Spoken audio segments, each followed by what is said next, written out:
अस्सलाम वालेकुम व्यूअर्स, की हाल चाल है? ठीक ठाक हो? उम्मीद करना सब खैरी से ना हो गए, ठीक हो गए। तो थोड़ा जिहा काम शम कर लगे सी। पिछे सोलर पैनल अपने को लगा है जी, तो यह दूजी साइड पर क्या पैनल लगा खड़ोता है। इन वास्ते मंगवाया ऑनलाइन चार्जर कंट्रोलर। प्लेटा को गड़बड़ कर रही सी, बैटरी ओवर को चार्जर हो रही ने, तो करंट जो ज़ाया हो रहा, तो चार्जर कंट्रोलर लैके आंदा है। ऑनलाइन मंगवाया है, MPTT कंट्रोलर है। तो लाने जो भी सीन बनया तुहाडे नाल शेयर कर देना, तुहानूं विखाउने भी किहड़ी कंपनी का है, किन्ने दा आया। तो बाकी साडे जिन्ने भी चैनल ते पंजाबी बैठू ध्यान वाले साडे चैनल नूं सबसक्राइब कर देना। तो चलो जी चलते हैं, उन्हें तुहानूं की हिसाब किताब बनता, जो भी सीन बनता तुहाडे नाल शेयर कर देना। उस सामने तुहानूं नज़र आ रहा होना पिछे जिहड़ा पैनल लग्या खड़ोता है ना जी, ये इत्ते लाउणा है जी, की इहदी प्रोग्रेस आउंदी हैगी जी।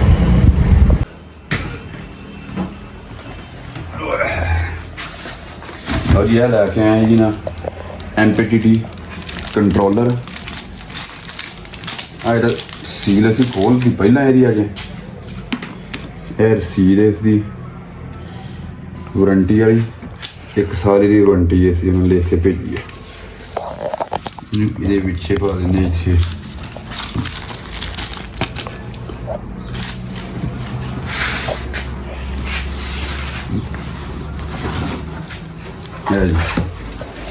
MPTT controller.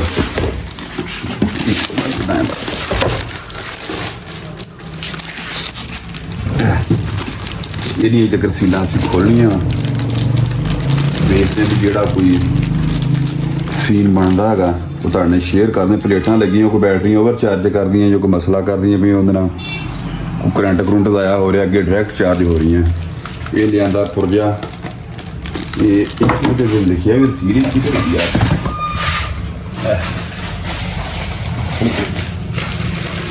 ये आया भी नवा वर्जन है, 18,500 रुपये के सानू आया है जी। MPTT लाने, बाकी जो भी प्रोग्रेस बनी, जो सीन बनता है वो तुहाडे नाल असीं शेयर करते हैं जी।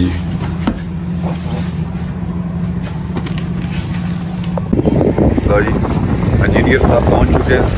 छैनी थोड़े लैके साढ़े कोल नाल ट्रेली भी चुकी है इन्होंने किते। देखते हैं जोड़ा भी कोई सीन बनता है तुहाडे नाल शेयर कर दें। लिया सुटिया है दरवाजा जिथे रुक जाना, तो खुला रह के बारिश पै जूगी। ये बना सैटिंग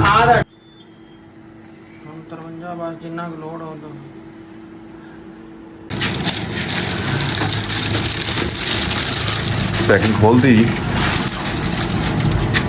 सारा सेटअप UPS बैटरियाँ साका UPS। हाँ, MPTT कंट्रोलर 48 वोल्ट। कितने भी लिखा, इतने लिखा होना उत्ते 36/48 वोल्ट। आ सारा कुछ लिखा उत्ते। ये फट्टी उन्होंने लाई है, तारा टाइट करके फिर उत्ते लग जानी है।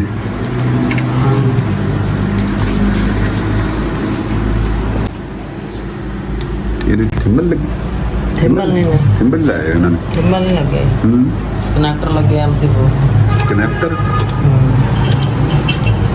अच्छा, सोलर का आ बैटरी। लो जी, सोलर का सिस्टम आ बैटरी चार्जिंग आ गया। इतों तुसीं इहनूं AC की सप्लाई दे सकते जो। यह सील AC लगी हुई है, इन्होंने इत्थे लिख छड्डिया नाल warranty. If seal is damaged, अगर सील डैमेज हुई तो क्लेम कोई नहीं, मतलब है। MPTT plus max energy solar hybrid charging controller. वाह भाई वाह, इंग्लिश भी बोलनी आ रही है, पढ़ ली दी आप जी। तो यह कोई थोड़ा सिस्टम इहदा इन्होंने डिजिटल किया होया, डिस्पले जिहड़ा लाया। बस इन्ना की कुछ है ये। कोई सोदड़ू मोदड़ू लगे हुए, ये पता नहीं की टेक्नोलॉजी लाई है इन्होंने। स्टार्टर स्टूटर हीट सिंग लगा है, ਤੇ ਇਹ ਉਹ ਫਿਊਜ਼ ਲਾਇਆ ਉਹਨਾਂ ਵਿੱਚ ਜਿਹੜੇ 30 ਐਂਪੀਅਰ ਦਾ। ਇਹਦਾ ਲਾਉਣ ਦਾ ਮੇਰੇ ਦੇ ਮੁਤਾਬਕ ਤਾਂ ਮਕਸਦ ਇਹ ਹੀ ਹੈਗਾ ਵੀ ਅਗਰ ਤੁਸੀਂ ਕੋਈ ਓਵਰ ਤੇ ਲੋਡ ਪੈਂਦਾ ਹੈਗਾ ਤਾਂ ਫਿਰ ਇਹ ਪਹਿਲਾਂ ਫਿਊਜ਼ ਇਹਦਾ ਉੱਡੇਗਾ ਤਾਂ ਕਿ ਅਗਰ ਬਾਕੀ ਸਿਸਟਮ ਸਾਰਾ ਜਿਹੜਾ ਆਪਣਾ ਸੇਵ ਰਹਿ ਜਾਏਗਾ। ਤੇ ਬਾਕੀ ਚੱਲਦੇ ਜੋ ਵੀ ਸੀਨ ਬਣਿਆ ਤੁਹਾਡੇ ਨਾਲ ਸ਼ੇਅਰ ਕੀਤੀ ਰੱਖਦੇ। ਇਹ ਕੀ ਮੂਰਖ ਕੀ ਬਣਾਈ ਆ ਜਿਹੜਾ ਕਟਰ ਆ ਜਿਹੜਾ ਤਾਰ ਕੱਟਦਾ।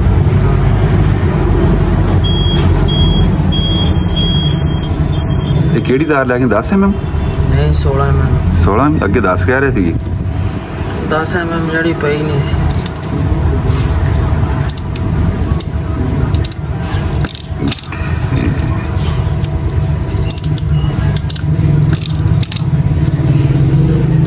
ਇਹ 5 ਕਰ ਦਿੱਤਾ। ਵਾਲੇਕੁਮ ਸਲਾਮ। ਇਹ ਇਹਦੇ ਉੱਤੇ ਇੱਥੇ ਚਾੜਨੇ ਇਹਦੇ ਉੱਤੇ ਮੇਰਾ ਖਿਆਲ ਆਇਆ ਹੀ ਹੋਣਾ ਹੁਣ 5-4 ਹਜ਼ਾਰ ਦਾ। ਕੀ ਇਹ 18,500 ਦਾ 18,500 ਇੰਨਾ ਮਹਿੰਗਾ ਯਾਰ ਹੈ। ਲੱਗੇ ਤਾਂ ਆਹ ਕੰਮ ਸੂਤ ਹੈ। ਆਹ ਕੰਮ ਸੂਤ ਹੈ। ਮਫੂਜ਼ ਹੋ ਗਈ ਯਾਰ ਛੇ ਵਿੱਚ ਇਹਦੇ। ਮਤਲਬ ਇਹ ਜਿੰਨੀ ਸੋਲਰ ਪੈਨਲ ਦੀ ਐਫੀਸ਼ੀਐਂਸੀ ਹੈ ਨਾ ਪੂਰੀ ਖਿੱਚ ਕੇ ਲਿਆਏਗਾ ਜਿੰਨੀ ਵੀ ਉਹਨੂੰ ਚਾਹੀਦੀ। ਇਹਨਾਂ ਦੇ ਵਿੱਚ ਵੀ ਐਮਪੀਪੀਟੀ ਲੱਗੇ ਹੋਏ ਨਾ ਨਹੀਂ ਇਨਵੇਟਰਾਂ 'ਚ। ਇਨਵਰਟਰਾਂ ਦੇ ਵਿੱਚ ਇਹਨਾਂ ਦੀ ਵੀ ਐਮਪੀਪੀਟੀ ਲੱਗੀ। ਹਾਂਜੀ ਸਾਜੀ ਕੀ ਕਰ ਰਹੇ ਹੋ ਤੁਸੀਂ ਹੁਣ ਜੀ? ਇਹ ਮੋਹਤਰਮ ਵੱਟੂ ਸਾਹਿਬ ਵੀ ਅੱਗੇ ਸੀ ਤਾਰ ਆਪਣੇ ਕੋਲ 25 mm ਦੀ ਹਾਂਜੀ ਤੇ 25 mm ਦੀ ਤਾਰ ਇਹਦੇ ਕਨੈਕਟਰਾਂ 'ਚ ਨਹੀਂ ਜਾ ਰਹੀ ਸੀ ਤੇ 16 mm ਦੀ ਤਾਰ ਜਿਹੜੀ ਨਾ ਉਹਨੂੰ ਆਪਾਂ ਪਾਈ ਆ ਤੇ ਅੱਗੋਂ ਫਿਰ 25 ਦਾ ਇਹਦੇ ਨਾਲ ਜੁਆਇਨ ਕਰਾਂਗੇ। ਅੱਛਾ ਜੀ।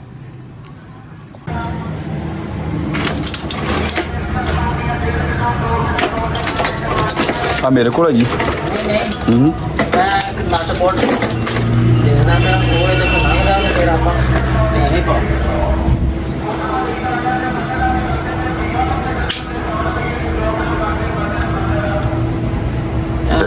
ਟਾਇਰ नहीं स्लीप तो नहीं लेना फुल होते हुए ਨਹੀਂ ਚੜਦੀ ਫਿਰ ਰਹਿਣ ਦਿਓ। टेप चढ़ा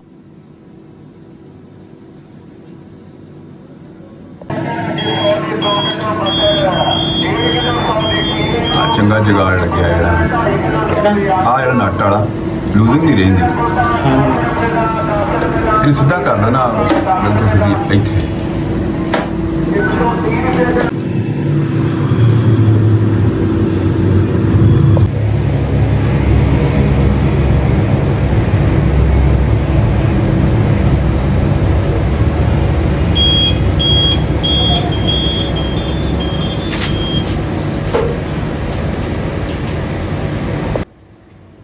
नंबर एक मिलाया ना तस्वीर ਉਹ ਵੀ ਕੰਮ ਗੜਬੜ ਕਰ ਗਿਆ ਜੀ। ਅਸੀਂ ਉਹਨੂੰ ਚਲਾਉਣ ਦੀ ਕੋਸ਼ਿਸ਼ ਕੀਤੀ ਹੈ ਕਿ ਉਹਦੇ ਵਿੱਚ ਫਾਲਟ ਆ ਗਿਆ ਤੇ ਲਿਆਦਾ ਹੁਣ ਅਸੀਂ ਇਹਨੂੰ ਫਿਰ ਦੁਬਾਰਾ ਵਾਪਸ ਖੋਲ ਲਿਆ ਤੇ ਇਹਨੂੰ ਭੇਜਣ ਲੱਗੀਆਂ ਵਾਪਸ। प्लस की तारा माइनस नाल ही लगी ਤਾਰਾਂ ਅਸੀਂ ਨਾਲੇ ਭੇਜਣ ਲੱਗੇ। नहीं नहीं तारा असं क्या ला देनी ਤਾਰਾਂ ਲਾ ਲੈਣੀਆਂ ਅਸੀਂ ਆਪਣੀਆਂ ਤਾਰਾਂ ਲੱਗੀਆਂ ਹੋਈਆਂ ਨਾਲ ਤੇ ਲੇਕਿਨ ਚੱਲਿਆ ਨਹੀਂ ਹੈਗਾ। ਇਹਨੂੰ ਕੋਈ ਮਸਲਾ ਬਣ ਗਿਆ ਹੈਗਾ ਤੇ ਭੇਜਣ ਲੱਗੇ ਵਾਪਸ। ਕੰਪਨੀ ਨਾਲ ਰਾਬਤਾ ਕੀਤਾ ਉਹ ਕਹਿੰਦਾ ਵੀ ਅਸੀਂ ਵਾਪਸ ਭੇਜੋ ਅਸੀਂ ਤੁਹਾਨੂੰ ਇਹਦਾ ਕਲੇਮ ਦਿੰਦੇ ਹੈਗੇ ਜੀ।